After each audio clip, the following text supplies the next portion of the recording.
Good morning बच्चों, कैसे हो?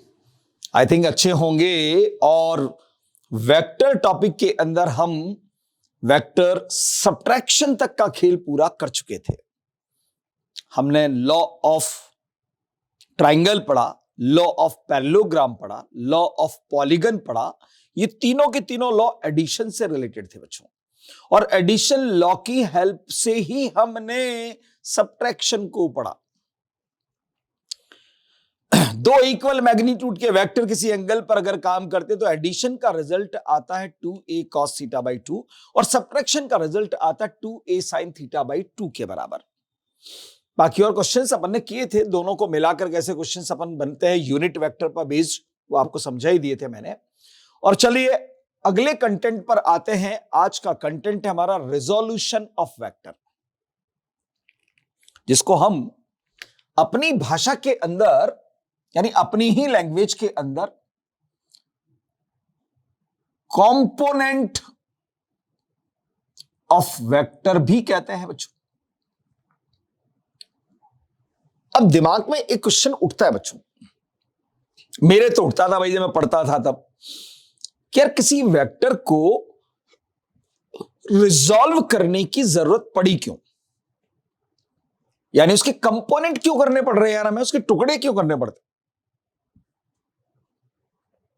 याद करो, मैंने आपसे यह कहा था बच्चों कि तीन एक्सिस होते हैं हमारे पास, X axis, Y axis, Z axis, और नेचुरल डायरेक्शंस होती हैं, north, south, east, west, upward and downward.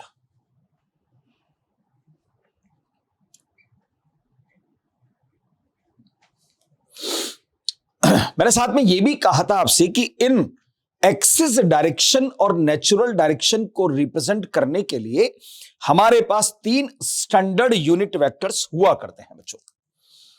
Positive x direction को आप पॉजिटिव आई कैप से रिप्रेजेंट करते हो, पॉजिटिव वाई को पॉजिटिव जे कैप से रिप्रेजेंट करते हो, पॉजिटिव जेड को पॉजिटिव के कैप से रिप्रेजेंट करते हो।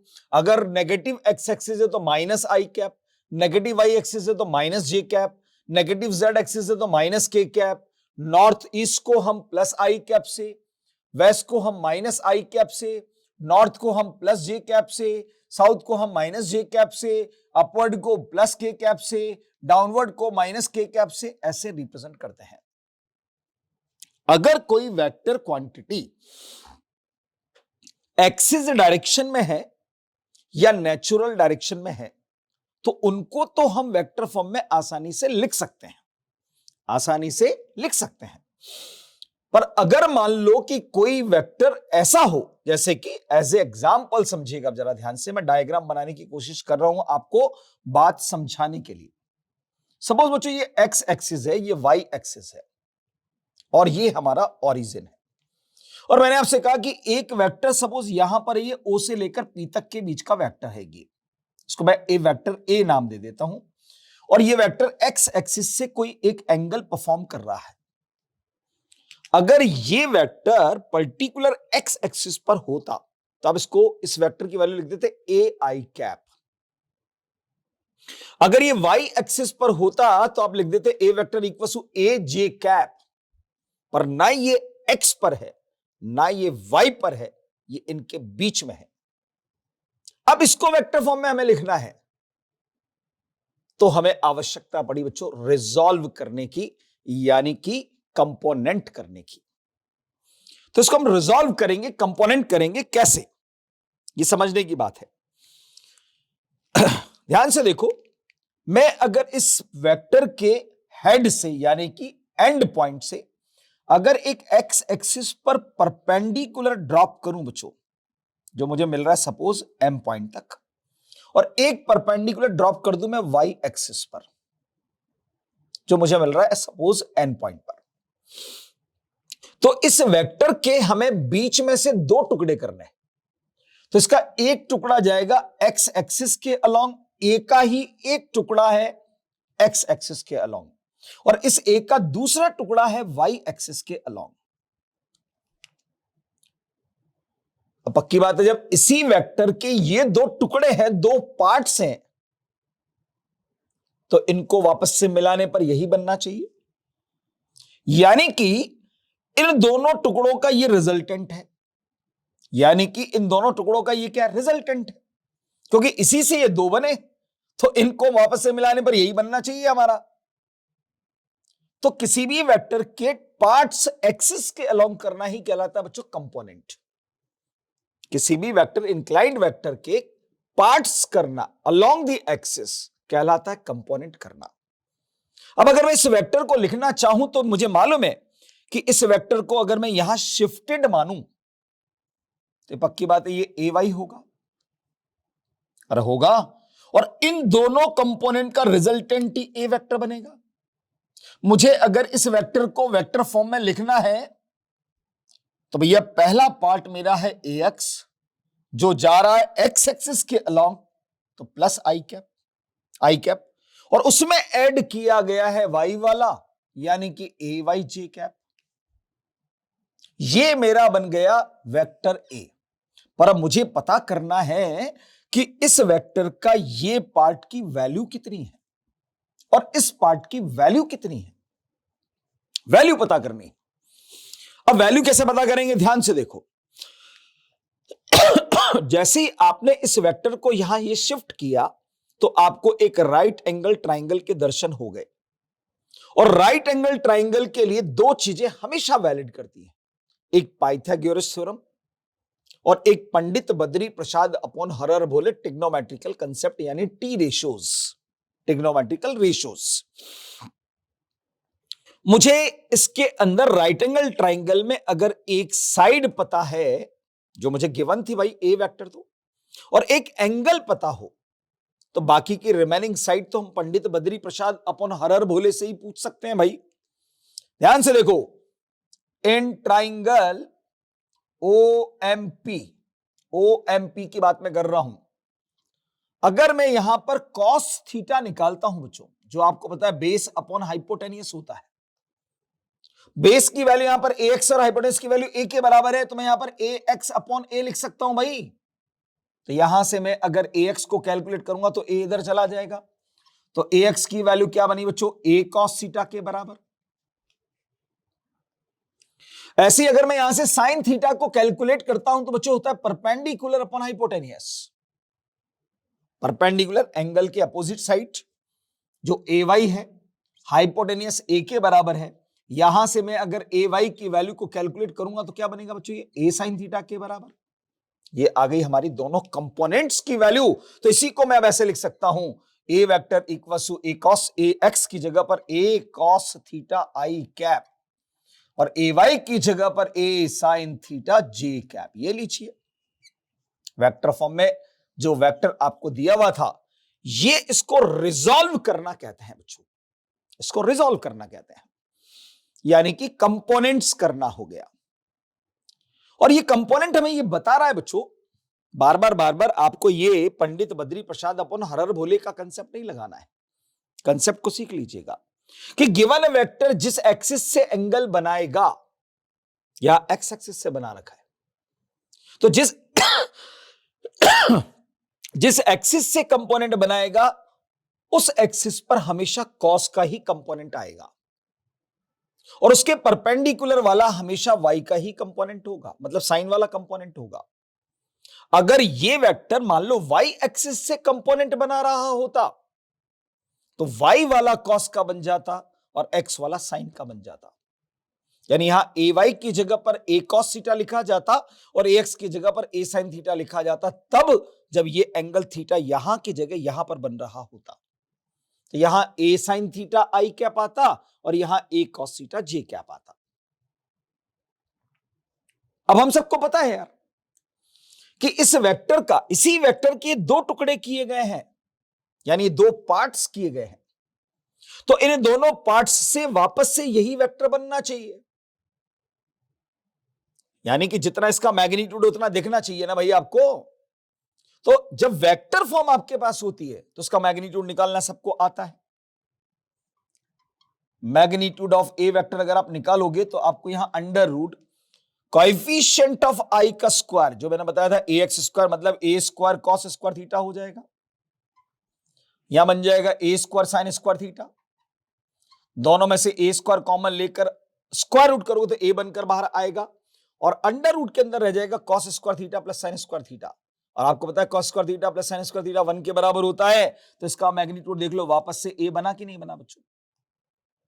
क्योंकि इसी के ये दो पार्ट्स हैं यार, तो इनसे मिलकर वापस से यही बनना चाहिए। तो ये तो मैग्नीट्यूड निकालना आ गया। दूसरी चीज, वेक्टर फॉर्म अगर है तो उससे हमें यह भी समझ में आना चाहिए कि ये किस क्वाड्रेंट को बिलोंग करता है। क्वाड्रेंट अगर आपको पता करना हो तो क्वाड्रेंट पता किया जाता है बच्चों on the basis of sine of I cap and j cap. Quadrant को आइडेंटिफाई किया जाता है on the basis of sine of I cap, sine of I cap and j cap. जैसे कि यहां पर आई कैप का साइन जो दिख रहा है वो प्लस का दिख रहा है, जे कैप का साइन प्लस का दिख रहा है, और आई कैप प्लस और जे कैप प्लस से हमेशा बनता है फर्स्ट क्वाड्रेंट, तो ये वेक्टर फर्स्ट क्वाड्रेंट के अंदर है बच्चों। तीसरी चीज, इस वेक्टर का इंक्लिनेशन भी निकालना आना चाहिए, यानी एंगल। ध्यान से देखो, इस ट्राइंगल के अंदर आपको ये वाली साइड पता है ए वाई, जिसकी वैल्यू आपके पास में है, ये वाली साइड पता चल गई आपको ए एक्स, यानी आपको एंगल के ठीक सामने वाली साइड परपेंडिकुलर पता है, बेस पता है। तो आप कह सकते हो कि tan थीटा की वैल्यू बनेगी भाई परपेंडिकुलर अपॉन बेस, यानी ए वाई अपॉन ए एक्स। और ए वाई को क्या कहेंगे हम? कोएफिशिएंट ऑफ जे कैप, और ए एक्स को क्या कहेंगे हम? Coefficient of I cap. यानी tan theta equals to coefficient of I cap, sorry j cap upon coefficient of I cap. और ये ध्यान रखना है हमेशा कि इससे जो थीटा आएगा always measured from horizontal axis, horizontal axis. Sir अगर वर्टिकल से पूछ लिया तो कुछ नहीं करना है। वर्टिकल से अगर मान लो थीटा पूछ ले तो ये थीटा यहां से बन रहा है, तो ये परपेंडिकुलर बन जाएगा, ये बेस बन जाएगा, ये परपेंडिकुलर बन जाएगा, ये बेस बन जाएगा। तो परपेंडिकुलर कौन होगा? अब ए एक्स होगा, और बेस कौन होगा? ए वाई। यानी इसको पलट देना, tan थीटा डैश, अगर इसको मैं थीटा डैश मान लेता हूं, मान लो ये थीटा डैश, तो tan थीटा डैश इक्वल्स हो जाएगा A X upon A Y measured from vertical axis, measured from vertical axis. अब ध्यान से देखो, ये अगर ए एक्स है तो ये भी ए एक्स है बच्चों, ये अगर ए वाई है तो ये भी ए वाई है।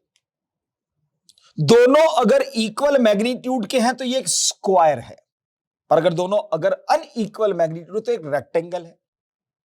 और रेक्टेंगल की ये दो एडजेसेंट साइड्स है, इसलिए ए एक्स और ए वाई इन कंपोनेंट्स को कहा जाता है रेक्टेंगुलर कंपोनेंट्स, क्योंकि ये रेक्टेंगल की दो एडजेसेंट साइड्स को रिप्रेजेंट करते हैं। इनको क्या बोलते हैं अपन? रेक्टेंगुलर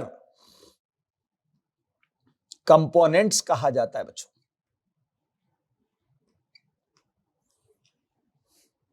रेक्टेंगुलर कंपोनेंट्स कहा जाता है।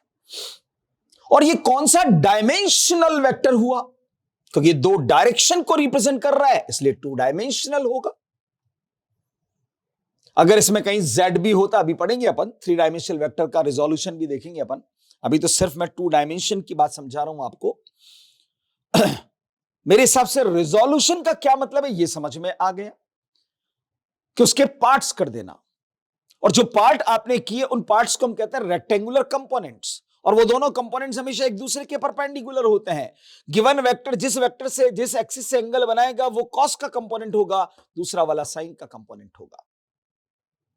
तो जो वेक्टर फॉर्म बनेगी उस वेक्टर फॉर्म का मैग्नीट्यूड निकालना आपको सिखा दिया, ये पहले अपन सीख चुके हैं यूनिट वेक्टर के अंदर ही। क्वाड्रेंट पढ़ना बता दिया कि on the basis of sine of I cap and j cap से आप क्वाड्रेंट भी पढ़ लेंगे। और एंगल पढ़ना भी आपको सिखा दिया कि अगर वेक्टर फॉर्म आपके पास में है तो आप आसानी से उसका एंगल भी निकाल कर दे सकते हैं। एक एग्जाम्पल ले लेते हैं, उस एग्जाम्पल के बेसिस पर ये बातें और आपको क्लियर हो जाएंगी। ठीक है, एग्जाम्पल ले लेते हैं, चलिए। पर अभी कंपोनेंट करना नहीं आया, ये और बता देता हूं अभी आपको, क्योंकि ये फिजिक्स में कैसे यूज करना है वो भी आपको बताऊंगा। पर पहले एग्जाम्पल देख लें। मान लो आपको एक वेक्टर दे रखा है, गिवन दैट, सपोज आपको दे दिया गया बच्चों A vector equals to 3i cap minus 4j cap, ऐसा दे दिया आपको। और आपसे बोल दिया फाइंड, पहली चीज मैग्नीट्यूड निकालना आता है सबको। इसका मैग्नीट्यूड क्या होगा बच्चों, अंडर रूट आई कैप का स्क्वायर यानी कोएफिशिएंट ऑफ आई कैप का square plus coefficient of J cap का स्क्वायर मतलब -4 का स्क्वायर। ये 9 बन गया, 16 बन गया, 25 हो जाएगा, 25 का स्क्वायर रूट करोगे तो 5 आ जाएगा। चलिए साहब, मैग्नीट्यूड तो आ गया। दूसरी चीज मुझे निकाल कर देनी है बच्चों, इसका क्वाड्रेंट, ये किस क्वाड्रेंट को बिलोंग कर रहा है। तो on the basis of sine of I cap and j cap, I cap positive दिख रहा है, जे कैप नेगेटिव दिख रहा है। अगर आप यहां पर क्वाड्रेंट्स थ्योरी को अप्लाई करते हैं तो ये प्लस आई कैप होता है, ये माइनस आई कैप होता है, ये प्लस जे कैप होता है, ये माइनस जे कैप होता है। आई कैप प्लस का मतलब ये वाली लाइन, जे कैप माइनस का मतलब ये, और ये बन गया फोर्थ क्वाड्रेंट। इसका मतलब आपको ये फोर्थ क्वाड्रेंट के अंदर दिखाई दे रहा है, यानी ये वेक्टर यहां पर कुछ ऐसे बन रहा होगा बच्चों, ये वेक्टर ऐसे होगा। ए वेक्टर है भाई, तो ये ए वेक्टर। अब मुझे पता करना है इसका एंगल, तीसरी चीज मुझे पता करना है इसका एंगल। कुछ मत कीजिए, सीधा लिखिए tan theta equals to A Y upon A X. A Y क्या होता है, coefficient of J cap, magnitude ही लेना है, सिर्फ ध्यान रखना है आपको 4, साइन के साथ मत रखना क्योंकि आप कंफ्यूज हो जाएंगे। मैं कंफ्यूज नहीं करना चाहता हूं, मैं आपके कंसेप्ट को दुरुस्त करना चाहता हूं। हालांकि उस माइनस का कोई सेंस निकलता है, आपको एक बार समझा देता हूं, अलग बात है। ठीक है, चलो मैंने माइनस लगा दिया, मैं साइन के साथ समझा भी देता हूं आपको कि उसका सेंस क्या निकला, अपॉन 3। तो यहां से थीटा की जो वैल्यू आएगी बच्चों, आएगी minus tan inverse 4/3 magical triangle -53 degree. अब ये माइनस साइन क्या इंडिकेट कर रहा है, एंगल के साथ प्लस का मतलब होता है एंटी क्लॉकवाइज डायरेक्शन, और माइनस का मतलब होता है क्लॉकवाइज। तो ध्यान से देखो, अपने आप बन रहा है, आपको टेंशन पालने की जरूरत ही नहीं है यार। फोर्थ क्वाड्रेंट के अंदर हॉरिजॉन्टल ये है कि नहीं है, इस हॉरिजॉन्टल से देखो, मेजर करो, क्लॉकवाइज में मेजर हुआ कि नहीं हुआ, 53 डिग्री, खत्म। ये लो साहब, एंगल भी पता कर लिया हमने। नहीं लगाओगे तो सिर्फ एंगल की वैल्यू मिल जाएगी, पर फोर्थ क्वाड्रेंट में अपन बोल ही रहे हैं यार कि this angle is measured from horizontal axis, वो अपने आप ही क्लॉकवाइज में मेजर होगा, तुम्हें कुछ मेजर करने की जरूरत ही नहीं है। ऐसा तो ना कि तुम माइनस आएगा तो ही क्लॉकवाइज में करोगे। अरे फोर्थ क्वाड्रेंट के अंदर हॉरिजॉन्टल से एंटी क्लॉक में मेजर तो करके दिखाओ मुझे। तो सर ये लो इधर से कर देंगे, अरे तो भाई इतना बड़ा एंगल भी तो आना चाहिए ना, फिर एंगल तो 53 आया है आपका, इसलिए 53 डिग्री फोर्थ क्वाड्रेंट के अंदर एंगल हॉरिजॉन्टल से मेजर किया गया है, वो अपने आप ही क्लॉकवाइज में आया। इसलिए अभी साइन लगाओ या मत लगाओ, उससे कोई फर्क नहीं पड़ने वाला है, वो डायरेक्शन के लिए है। और डायरेक्शन आप जब मेजर करोगे ना हॉरिजॉन्टल से, वो अपने आप ही क्लॉकवाइज अगर होगा तो क्लॉकवाइज आ जाएगा, एंटी क्लॉक होगा तो एंटी क्लॉक आ जाएगा। ये 3 चीज मैंने आपको सिखाई थी बच्चों, मैग्नीट्यूड निकालना, क्वाड्रेंट निकालना, एंगल। अब कोई कह दे मुझसे इस वेक्टर का यूनिट वेक्टर भी निकालो, अरे तो भाई यूनिट वेक्टर का कंसेप्ट पढ़ चुके हैं हम यार। अगर यूनिट वेक्टर भी पूछ लेता है ए कैप, तो आपको क्या करना है, केवल गिवन वेक्टर में उसके मैग्नीट्यूड से डिवाइड कर देना है, खत्म। तो यहां पर ए वेक्टर कितना था, 3i cap minus 4j cap, उसका मैग्नीट्यूड कितना है 5, तो जवाब बन जाएगा 3/5i cap minus 4/5j cap, that's all. तो अगर मैथमेटिकली कोई आपको वेक्टर दिया जाता है 2 डायमेंशनल, तो आप ये 4 चीज हमेशा टिप्स पर निकालना आपको आना चाहिए। कोई भी सवाल आप बनाते रहो ना यार, कौन मना कर रहा है आपको। जितने चाहो उतने बनाओ, कोई प्रॉब्लम नहीं है, ध्यान रखना, ठीक है। आप हर क्वेश्चन को सॉल्व कर सकते हो इस मेथड से। अब प्रॉब्लम क्या है इसके अंदर, सवाल ऐसे आता है आपके पास में, प्रॉब्लम ये होती है, देखो अब मैं बताता हूं आपको कंपोनेंट कैसे किया जाता है, वेक्टर फॉर्म में कैसे लिखा जाता है। सवाल जैसे फिजिक्स में तो ऐसा आएगा ना भाई यार कि सपोज ये एक बॉडी है, 5 kg की बॉडी है, इस पर एक हमने ये फोर्स लगा रखा है 10 न्यूटन का, जो वर्टिकल से यहां पर 30 डिग्री के एंगल पर है, तो बताओ इस बॉडी का एक्सेलरेशन कितना होगा। फोर्स अपॉन मास 2 मीटर, अरे भाई 2 मीटर पर सेकंड स्क्वायर किधर, फोर्स की डायरेक्शन में। अरे मेरे भाई बॉडी तो मूव करेगी ऐसे, जैसे यहां बॉडी रखी हुई है, मान लो आपने ऐसे धक्का लगाया तो बॉडी जमीन के अंदर ऐसे थोड़ा घुसेगी, बॉडी तो आप जब धक्का लगाओ तो बॉडी आगे खिसकेगी, इसका मतलब आपको हॉरिजॉन्टल वाला फोर्स धक्का लगा रहा है, तो उसी से एक्सेलरेशन प्रोड्यूस होगा। तो आपको इस फोर्स के कंपोनेंट करने पड़ेंगे। तो वो कैसे करेंगे, मैं आपको एक बड़ा ही प्यारा मेथड बताता हूं कि आप सिर्फ देखोगे कि यार एंगल कहां से बन रहा है, तो आपको अपने आप पता चल जाएगा कि साहब ये वाला कंपोनेंट इतना होगा, ये वाला कंपोनेंट इतना होगा, ये वेक्टर फॉर्म होगा, ये मैग्नीट्यूड होगा, ये क्वाड्रेंट होगा, ये एंगल होगा, सब अपने आप बता दोगे आप। ठीक है, कैसे, चलिए देखते हैं। चलिए बच्चों, तो रिजोल्यूशन के अंदर मैं आपसे कह रहा था कि कैसे आपको सवालों के अंदर पार्ट्स करना, रिजॉल्व करना है। समझो, मैं हमेशा ये कहता हूं बच्चों कि जैसे कोई भी एक वेक्टर अपन ने बना लिया, मान लीजिए कि ये एक वेक्टर हमने बनाया, वेलोसिटी वेक्टर है सपोज ये, और ये वेक्टर यहां से वर्टिकल से एक एंगल बना रहा है थीटा, मान लिया अपन ने ऐसे ही।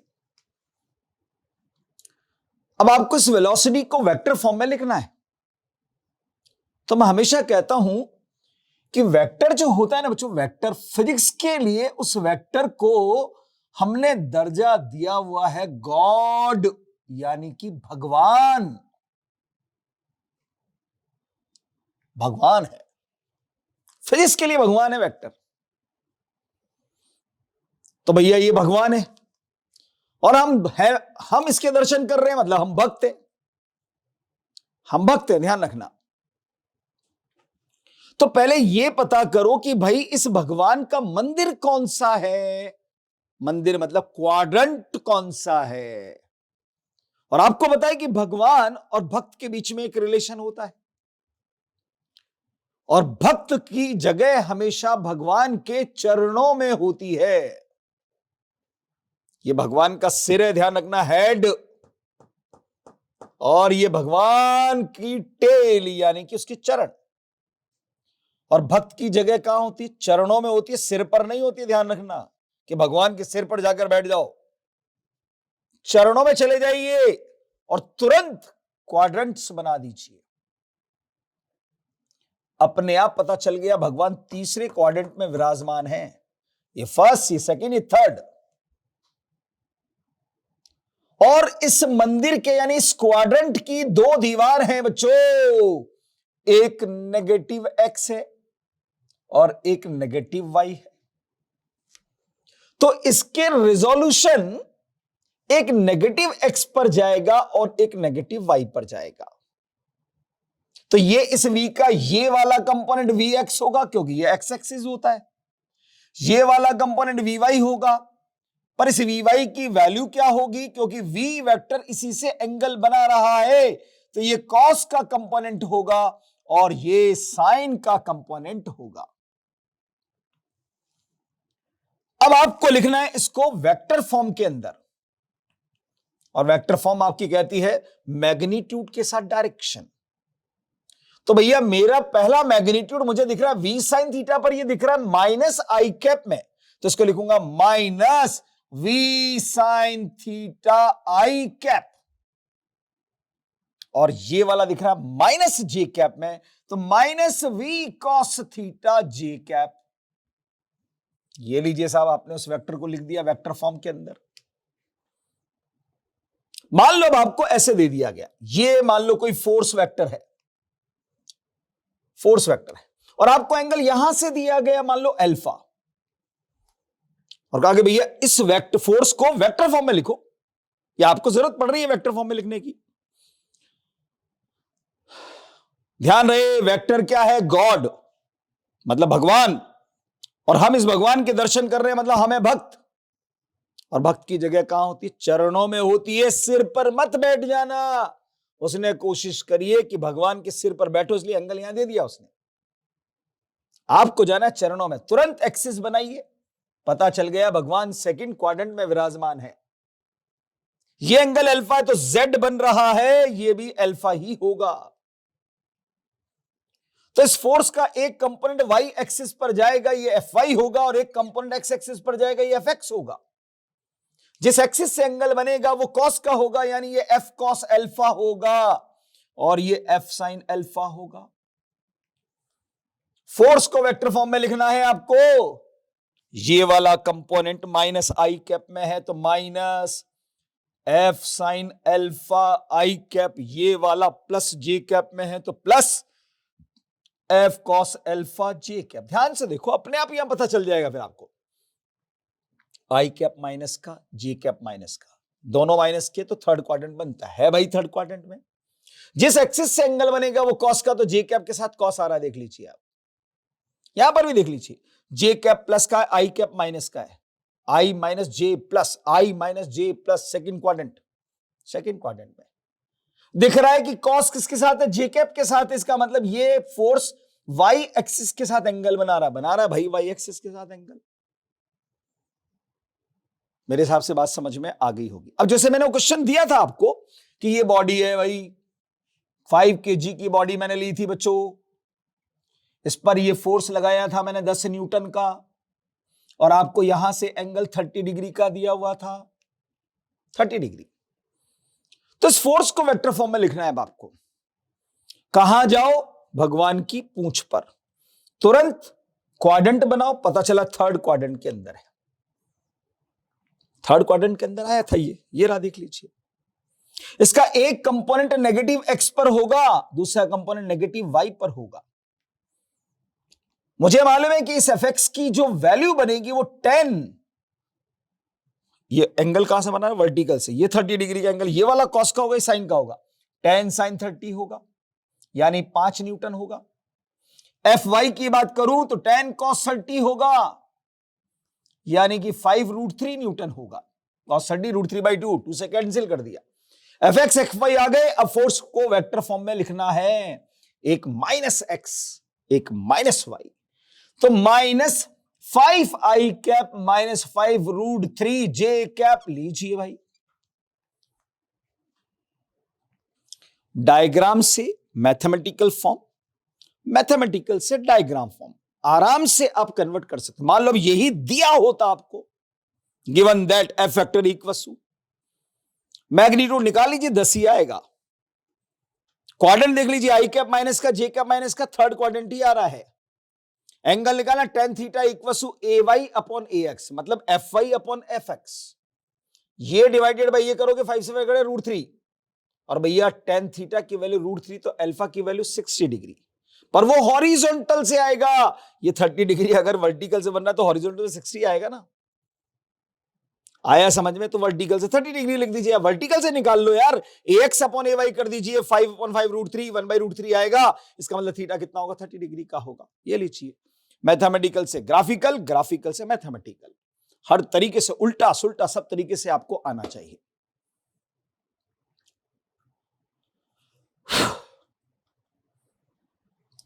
अब आता है डायरेक्शन कोसाइंस। डायरेक्शन कोसाइंस क्या मतलब होता है इसका पहले ही समझ लीजिए। मान लो बच्चों कि आपके पास ये 3 एक्सिस हैं, ये एक्स एक्सिस है, ये वाई एक्सिस है, ये जेड एक्सिस है, ये ओरिजिन है, और एक वेक्टर 3 डायमेंशनल वेक्टर है हमारे पास। ऐसे समझो, ये एक्स, ये वाई, ये जेड, और ये पेन बीच में है यहां पर। तो ऐसे ये कोई एक वेक्टर आपको यहां दिया हुआ है, ए वेक्टर। डेफिनेट बात है बच्चों की, अगर ये ऐसे बीच में है तो ये इस एक्स एक्सिस से एक एंगल बना रहा होगा, वाई एक्सिस से भी एक एंगल बना रहा होगा, और जेड एक्सिस से भी एक एंगल बना रहा होगा। मैंने मान लिया कि एक्स एक्सिस से सपोज ये अल्फा एंगल बना रहा है, वाई एक्सिस से बीटा एंगल बना रहा है, और जेड एक्सिस से गामा एंगल बना रहा है। मान लिया मैंने ऐसे। और हमें अभी अभी बात पता चली थी पहले यहां पर कि गिवन वेक्टर जिस एक्सिस से एंगल बनाता है उस एक्सिस पर कंपोनेंट हमेशा कॉस का आता है। तो यहां तो ये वेक्टर तीनों ही एक्सिस से एंगल बना रहा है, तो इस वेक्टर के तीनों एक्सिस पर जो कंपोनेंट होंगे वो कॉस के होंगे, और वही कंपोनेंट को कहते हैं डायरेक्शन कोसाइंस। यानी अगर इस वेक्टर का मैं एक्स कंपोनेंट निकालता हूं ए एक्स, तो वो होगा बच्चों क्या, ए कॉस अल्फा। ए कॉस अल्फा, ये कंपोनेंट की वैल्यूज है, ध्यान रखना। ऐसे वाई एक्सिस के अलोंग, क्योंकि वाई एक्सिस से एंगल बन रहा है इसका बीटा, तो यहां पर होगा ए कॉस बीटा। जेड एक्सिस से इसका गामा एंगल बन रहा है, तो जेड एक्सिस के अलोंग कंपोनेंट इसका होगा ए कॉस गामा, क्योंकि हम ये बात पहले ही पढ़ चुके हैं कि गिवन वेक्टर का जिस एक्सिस से एंगल बनता है उस एक्सिस पर कंपोनेंट हमेशा कॉस का होता है। इसलिए तीनों एक्सिस से एंगल हमारे पास थे, तो आपने यहां पर बोल दिया कि साहब ए एक्स की वैल्यू ए कॉस अल्फा, ए वाई की वैल्यू ए कॉस बीटा, ए जेड की वैल्यू ए कॉस गामा। ये तो है बच्चों कंपोनेंट्स, कंपोनेंट्स इसके। और ये कौन से कंपोनेंट हैं, ये रेक्टेंगुलर कंपोनेंट्स कहलाते हैं बच्चों। आप देख रहे हैं कि 2 डायमेंशनल वेक्टर के 2 रेक्टेंगुलर कंपोनेंट्स पॉसिबल होते हैं, और 3 डायमेंशनल के 3 रेक्टेंगुलर कंपोनेंट्स पॉसिबल होते हैं। ये थ्योरेटिकल सवाल है, ध्यान रखना। अभी पूछूंगा मैं आपसे सब सवाल वापस से, 3-4 सवाल एक साथ पूछूंगा मैं आपसे, इसलिए बातों को ध्यान से समझ लीजिएगा। 2 डायमेंशनल वेक्टर के 2 रेक्टेंगुलर कंपोनेंट पॉसिबल होते हैं, और 3 डायमेंशनल वेक्टर के 3 रेक्टेंगुलर कंपोनेंट्स पॉसिबल होते हैं। पर मुझे निकालनी है डायरेक्शन कोसाइंस, यानी कॉस की वैल्यूज एक्सिस के अलोंग। तो मैं अगर यहां से कॉस अल्फा निकालूंगा तो मुझे कॉस अल्फा यहां से मिलता है बच्चों A X upon A. What is A X? One component of vector along X axis. तो डेफिनेट बात है कि आई कैप का कोएफिशिएंट बनेगा, तो इसको मैं लिख सकता हूं कोएफिशिएंट ऑफ आई कैप, और नीचे क्या है भाई, मैग्नीट्यूड ऑफ ए वेक्टर। ये कॉस अल्फा आ गया मेरे पास। सिमिलरली कॉस बीटा अगर मैं निकालता हूं तो ये होगा ए वाई अपॉन ए, जिसको आप लिखोगे coefficient of J cap upon mod of A vector. और ऐसे ही आप अगर कॉस गामा निकाल कर देते हो बच्चों तो ये बनता है ए जेड अपॉन ए, जिसको आप लिखते हो coefficient of K cap upon mod of A vector. ये कहलाएंगे बच्चों अपने पास में डायरेक्शन कोसाइंस। डायरेक्शन कोसाइंस, ये क्या कहलाएंगे? Direction cosines. कभी आपको कोई 3 डायमेंशनल वेक्टर दे दे और आपसे कह दे कि इनकी डायरेक्शन कोसाइंस बताइए, इसका मतलब आपसे cos alpha, cos beta, cos gamma की वैल्यूज पूछी जा रही है। अल्फा बीटा गामा नहीं पूछे जा रहे हैं आपसे, cos alpha, cos beta, cos gamma की वैल्यूज पूछी जा रही है। अल्फा बीटा गामा तो एक्स वाई जेड एक्सिस से एंगल होंगे, तो डायरेक्शन कोसाइंस अगर मिल गई तो अल्फा भी निकाल लोगे ना, बीटा भी निकाल लोगे, गामा भी निकाल लोगे। तो अगर डायरेक्शन कोसाइंस हमारे पास में है, अभी एक सवाल करवाऊंगा उससे आपको और बात क्लियर हो जाएगी। पर आप देख रहे हैं कि ये रेक्टेंगुलर कंपोनेंट इसी वेक्टर, इसका मतलब इस वेक्टर के 3 पार्ट्स हो गए, तो इन तीनों पार्ट को अगर वापस से मिलाया जाए तो यही वेक्टर बनना चाहिए।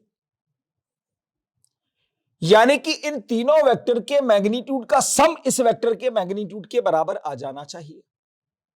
तो मैं अगर इस वेक्टर को वेक्टर फॉर्म में लिखता हूं तो इसको ऐसे लिख सकता हूं बच्चों, पहला पार्ट ax बना भाई, वो एक्स एक्सिस के अलोंग, तो ए एक्स आई कैप। दूसरा पार्ट बना ए वाई जे वाई एक्सिस के अलोंग। तीसरा पार्ट बना ए जेड जेड एक्सिस के अलोंग। और ए X A Y A Z की वैल्यूज को अगर मैं उठाकर यहां रख देता हूं, ध्यान से देखो, ये बनता है A vector equal to A cos alpha I cap plus A cos beta J cap plus A cos gamma K cap, ये बनेगा। अब अगर मैं इसका मैग्नीट्यूड निकालता हूं बच्चों, क्या निकालता हूं? मैग्नीट्यूड। तो आपको पता है वेक्टर ए का मैग्नीट्यूड तो ए ही होगा ना यार। राइट साइड पर आपको करना होगा इन सभी टर्म्स का, इन सभी कोएफिशिएंट्स का स्क्वायर का सम। तो इसका स्क्वायर कितना होगा भाई? ए स्क्वायर कॉस स्क्वायर एल्फा। इसका सम कितना होगा? ए स्क्वायर कॉस स्क्वायर बीटा। इसका सम स्क्वायर कितना होगा? ए स्क्वायर कॉस स्क्वायर गामा। क्या इन सभी में से हम ए स्क्वायर को कॉमन लेकर स्क्वायर रूट करेंगे तो ए बनकर बाहर आएगा? यानी ये बन गया A equal to A under root cos square alpha plus cos square beta plus cos square gamma. और ये ए से ए मर जाएगा, यानी यहां 1 हो गया। मैं इसको अब यहां लिख देता हूं, ठीक है। तो 1 इक्वल टू आपको मिला under root cos square alpha plus cos square beta plus cos square gamma. अगर मैं स्क्वायरिंग कर दूं दोनों साइड पर, स्क्वायरिंग ऑन बोथ साइड्स, तो बेटा आपको पता है 1 का स्क्वायर तो 1 ही होता है भाई, ये अंडर रूट हट जाएगा। तो देयरफॉर आपको क्या मिलेगा? Cos square alpha plus cos square beta plus cos square gamma equals to 1। और ये कहलाता है relation between direction cosines. Relation between direction cosines. जितनी भी डायरेक्शन कोसाइंस आपने निकाली थी, उन सब के स्क्वायर का सम जो होता है वो 1 होना चाहिए। यानी कि एक तरीके से क्रॉस चेक करने का मेथड भी है। मान लो कोई सवाल आपको मैंने 3 डायमेंशनल वेक्टर दे दिया और कहा फाइंड इट्स डायरेक्शनल कोसाइंस, तो आपने cos alpha cos beta cos gamma की वैल्यूज निकाल दी, पर वो सही है कि गलत है ये कैसे पता चलेगा? तो जितनी भी डायरेक्शन कोसाइंस आपने निकाली है उन सबका स्क्वायर कीजिए। वो अगर 1 आता है तो समझ लेना कि आपका आंसर बिल्कुल परफेक्ट है, बिल्कुल परफेक्ट है। जैसे मैंने एक एग्जांपल दिया, मान लो आपको बच्चों ऐसे कि A vector equal to 3i cap plus 4j cap plus k cap, ऐसे दे दिया। ऐसे एग्जांपल ले रहा हूं, अभी चिंता मत करो। तो इस वेक्टर का इस वेक्टर से जब कंपैरिजन करोगे तो ax कितना दिखेगा? 3, ay कितना दिखेगा? 4, az कितना दिखेगा? 1। इसका मैग्नीट्यूड निकालना आता है ना आपको? मैग्नीट्यूड निकालना अपन ने सीख रखा है। अंडर रूट 3 का स्क्वायर प्लस 4 का स्क्वायर प्लस 1 का स्क्वायर, मैग्नीट्यूड आ जाएगा। तो बस coefficient of i cap 3 upon उसका मैग्नीट्यूड, वेक्टर का मैग्नीट्यूड। कोएफिशिएंट ऑफ j का मतलब 4, उसका magnitude. Coefficient of k cap अपना कितना है? 1 अपॉन वेक्टर का मैग्नीट्यूड। तो cos alpha cos beta cos gamma आ गए। अब वो सही डायरेक्शन कोसाइंस है कि नहीं है, इस बात का पता कैसे चले? तो इस बात का पता करने का तरीका, जितनी भी डायरेक्शन कोसाइंस आई हैं उन सबका आप स्क्वायर करो और उनको ऐड करो। वो अगर 1 आए तो समझ लेना कि आपने डायरेक्शन कोसाइंस बिल्कुल परफेक्ट तरीके से निकाली है। ये डायरेक्शन कोसाइंस निकालने का एक तरीका मैंने आपको सिखाया,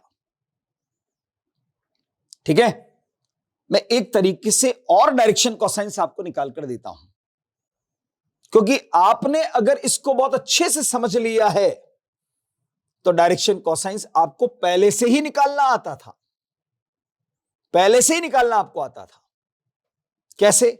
चलिए बताता हूं। चलिए बच्चों, तो मैंने आपसे कहा डायरेक्शन कोसाइंस निकालने को एक तरीका और मैं आपको बताता हूं। सपोज आपने कोई एक 3 डायमेंशनल वेक्टर को कंसीडर कर लिया। कोई एक वेक्टर है, मान लो जनरलाइज फॉर्म में लिख लेते हैं यार बच्चों, A x I cap plus A Y J cap plus A Z के कैप। अब अगर मैं कहूं आपसे यार बच्चों इस वेक्टर का मुझे मैग्नीट्यूड निकालना है, तो मैग्नीट्यूड निकालना अपन कई बार बता चुका हूं मैं आपको यार बच्चों, जिसको आप ए बी लिखते हो और इसकी value coefficient of I cap का square plus coefficient of J cap का square plus coefficient of K cap का स्क्वायर, मतलब A X square plus A Y square plus A Z square, यही बनेगा। अगर मैं आपसे कहूं यार बच्चों मुझे इस वेक्टर का यूनिट वेक्टर निकालना है, क्या निकालना है? Unit vector. तो वो कैसे लिखोगे आप? A cap equal to A vector upon mod of A vector.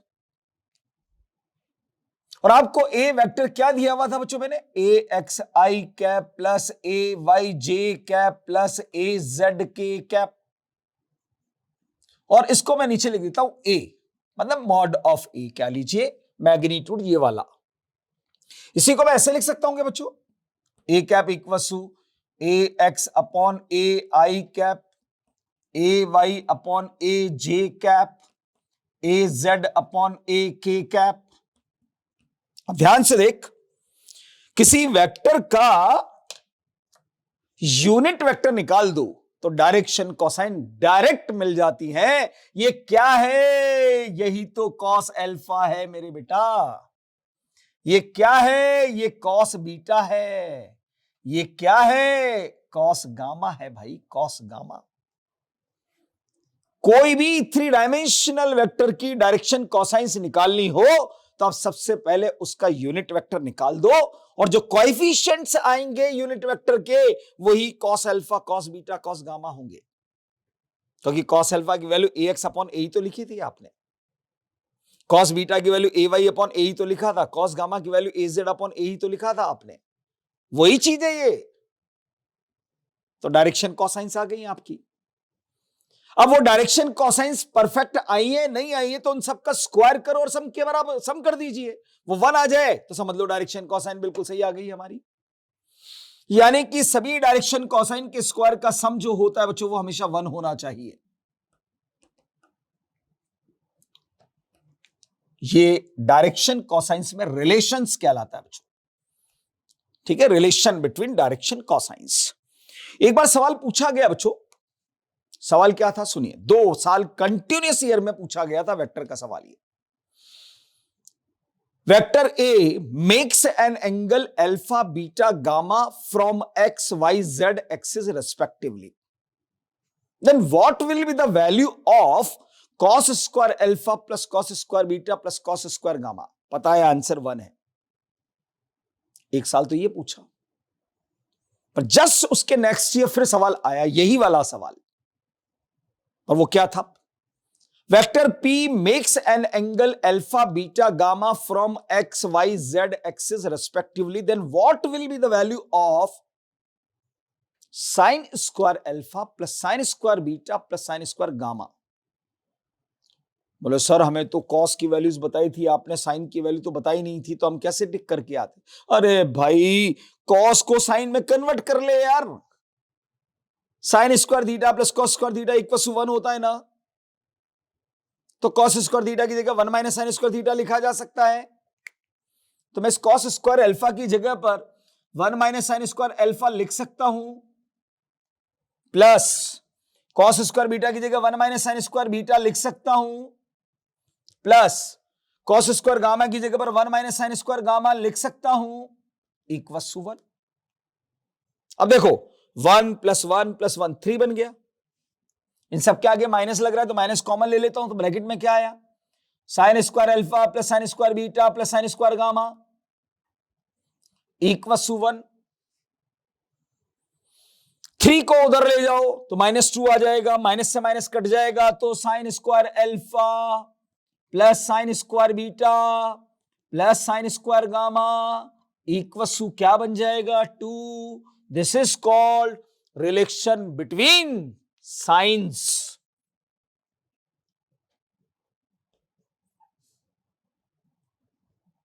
Relation between sines, वो कोसाइंस में रिलेशन था, ये साइन में रिलेशन है। तो किसी भी 3 डायमेंशनल वेक्टर के कोसाइंस और साइंस में रिलेशन आपको याद होना चाहिए।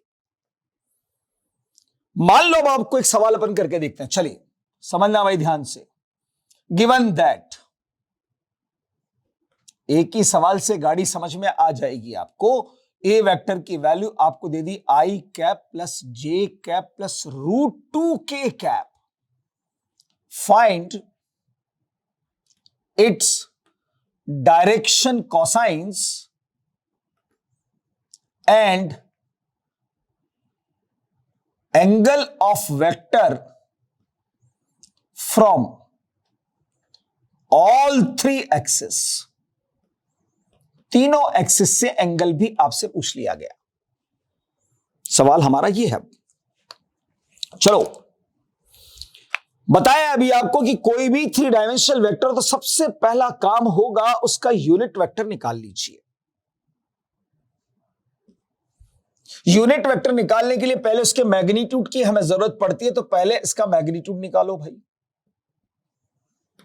कोएफिशिएंट ऑफ आई कैप 1 का स्क्वायर 1, यहां 1 का स्क्वायर, यहां रूट 2 का स्क्वायर, कुल मिलाकर रूट 4 आएगा यानी 2 आएगा। मैग्नीट्यूड आ गया। अब इसका यूनिट वेक्टर निकाल डालो यार। A cap equals to vector A में उसके मैग्नीट्यूड से डिवाइड कीजिए। वेक्टर ए क्या है भाई? आई कैप प्लस जे कैप प्लस रूट 2 के कैप डिवाइडेड बाय 2 कर दीजिए। क्या बना? 1/2 आई कैप प्लस 1/2 जे कैप प्लस रूट 2/2 1/√2 आ जाएगा। यही डायरेक्शन कोसाइंस है। तो कॉस अल्फा मिला 1/2, कॉस बीटा मिला 1/2, कॉस गामा मिला 1/√2। ये तो आ गई डायरेक्शन कोसाइंस। ये तो आ गई डायरेक्शन कोसाइंस। अब आपको निकाला angle of vector from all 3 axis, मतलब अल्फा बीटा गामा पूछ रहा है। तो यहां से आप अल्फा निकालोगे तो कॉस इनवर्स 1/2। हमें मालूम है कि कॉस 60 की वैल्यू 1/2 होती है। यहां 60 करूंगा तो 1/2 आएगा ना, मतलब अल्फा कितना आया? 60 degree from x axis. Similarly यहां से बीटा निकालोगे, कॉस इनवर्स 1/2 तो ये भी 60 डिग्री आएगा। यहां से आप गामा निकालोगे, कॉस इनवर्स 1/√2 आएगा। मुझे मालूम है कॉस 45 की वैल्यू 1/√2 होती है, तो ये 45 डिग्री का एंगल होगा। पता नहीं यार डायरेक्शन कोसाइन सही आई है कि नहीं आई है। तो कहा था इन सभी डायरेक्शन कोसाइन का स्क्वायर करो, 1 बनना चाहिए। इसका स्क्वायर 1/4, इसका स्क्वायर 1/4, 1/4 और 1/4 मिलकर हाफ बनेगा। इसका स्क्वायर हाफ, ये हाफ और ये हाफ मिलकर कितना बना? 1। सही है हमारी आंसर। आया समझ में?